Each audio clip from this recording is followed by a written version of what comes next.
businesses, and general mayhem followed the family to the town they settled in Connecticut.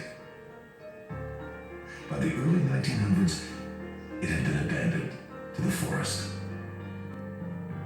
The current owners of the property have designated it a nature reserve and tried to ward people off. But some still find their way here in search of old legends and ghosts.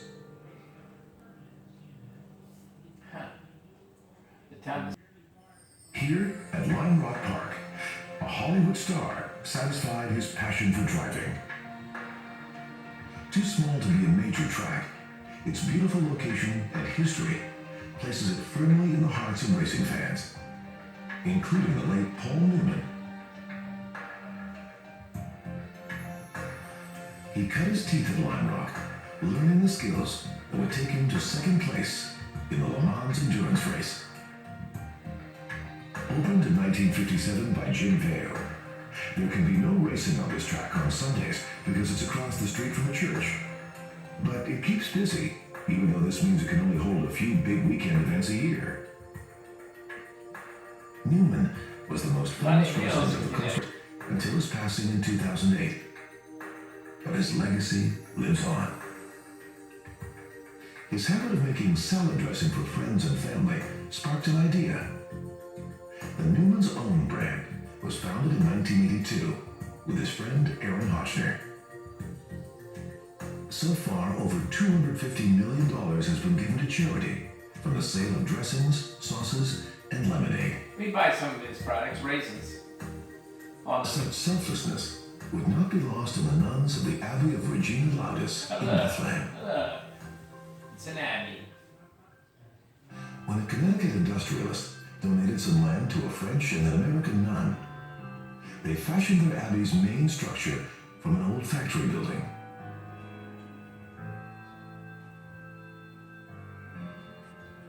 The abbey has since expanded in size and in people.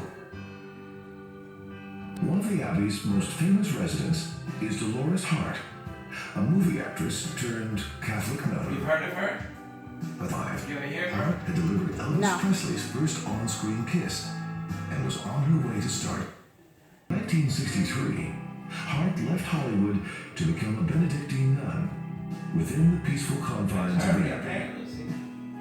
While the glamour may be a distant memory, her need to perform isn't.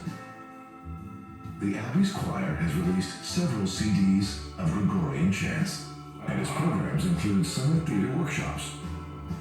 A world away, but in the same state, the neat banks of submarines at Groton signal a deadly intent. As a gateway to the Atlantic, Connecticut plays a vital part in the nation's defense. On the banks of the Thames River, Groton is home port to 16 attack submarines and an impressive naval museum. The USS Nautilus is more than an exhibit. That's a submarine there. See It was it? the first nuclear submarine in the world. See it right there?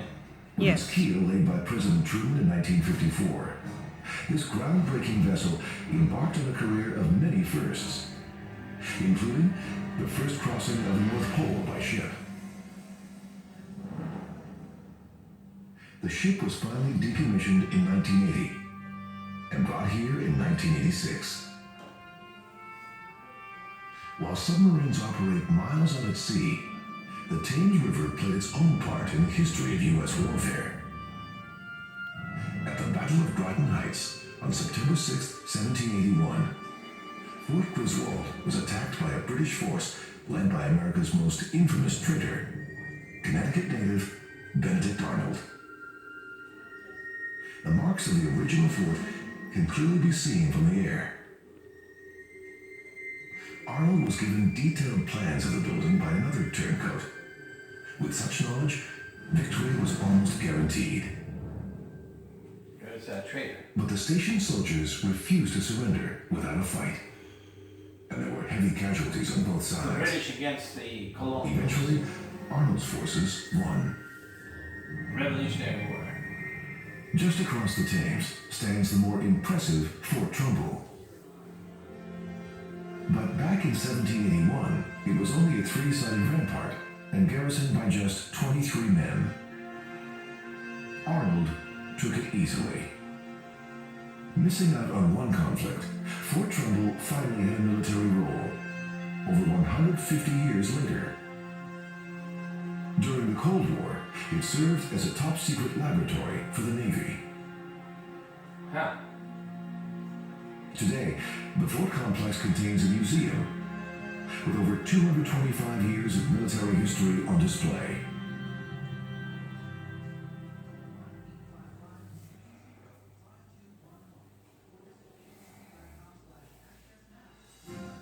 A flotilla of small sailing boats takes safe harbor in one of Connecticut's jewels, Mystic Seaport, You've been there. the Museum of America and the Sea. Looks This is different the from country's above, largest doesn't it? maritime museum, Looks and different many from sailing above. ships from America's past have been brought here, including the Charles W. Morgan, the nation's only surviving wooden whaling ship, and the Joseph Conrad, named for the author of Heart of Darkness, a novel that would later inspire Francis Ford Coppola's Apocalypse Now. The museum also houses a 19th century fishing village. Although most of the houses are authentic, they were moved here from various locations around New England.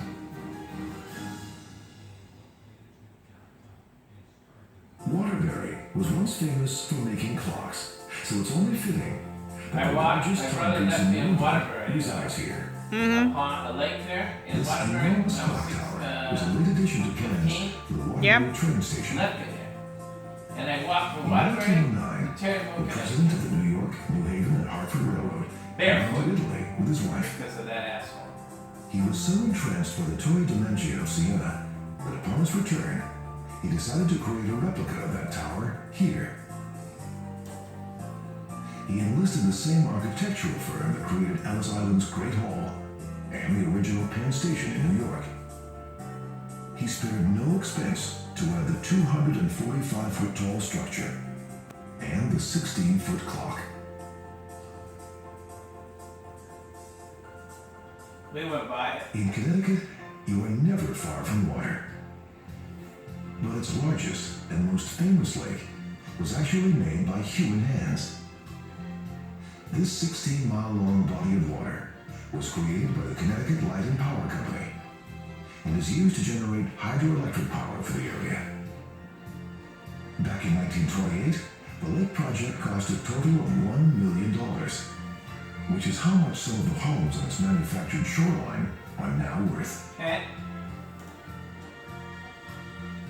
Beneath the surface, divers can still see old roads, Oh, they flooded it. houses, farm implements, and Model Ts, abandoned when the workers left the area.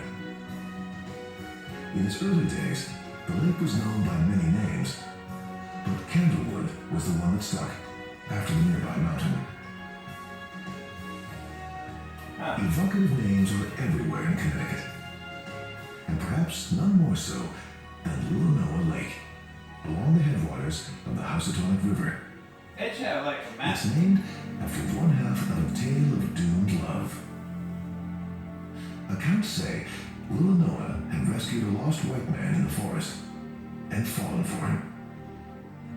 The young lovers eventually convinced her father, an Indian chief, to let them marry. But first, the prospective groom left to pay a last visit to his people.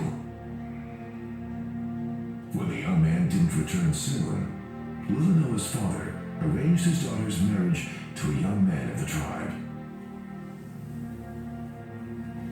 Distraught, Little Noah took a canoe out on the Housatonic River and tossed away the cattle, barreling towards certain death in the rapids.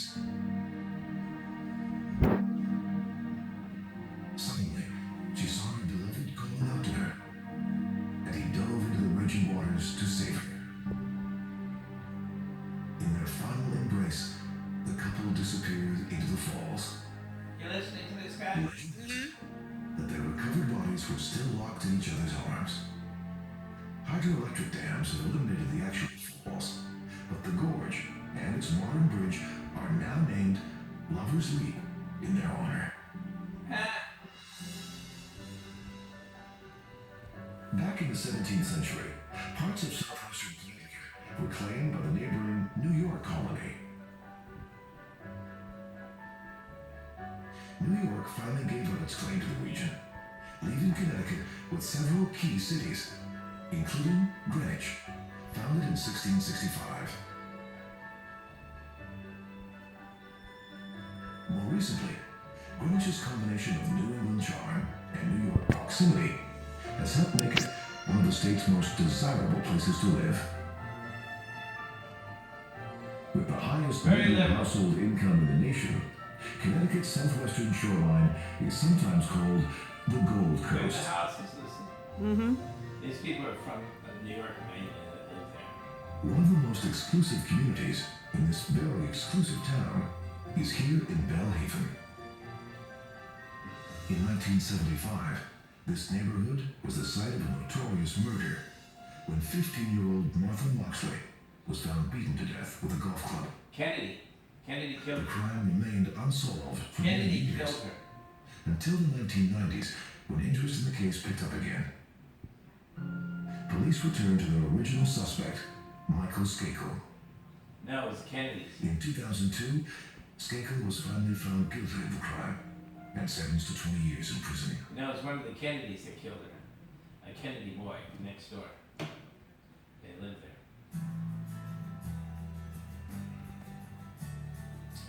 He was one of the Wealthy towns, the state's largest, Bridgeport, is only just beginning to recover from the loss of heavy industry. Look at all the in factories. 1970s and Well, 80s. 2 or so miles to New York for work.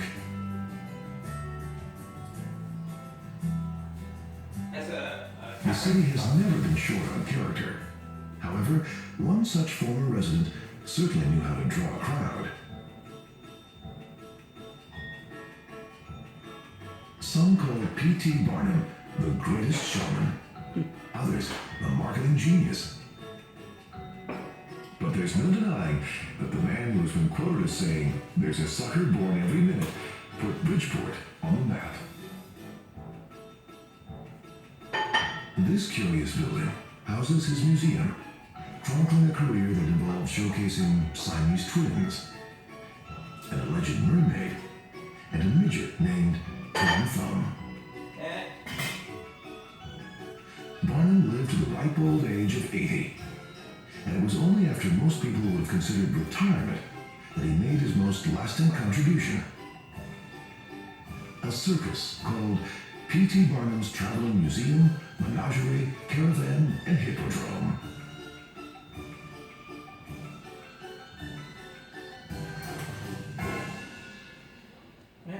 Near Bridgeport, a strange driving along, highway you don't see all these reveals the products of one of Connecticut's great success stories.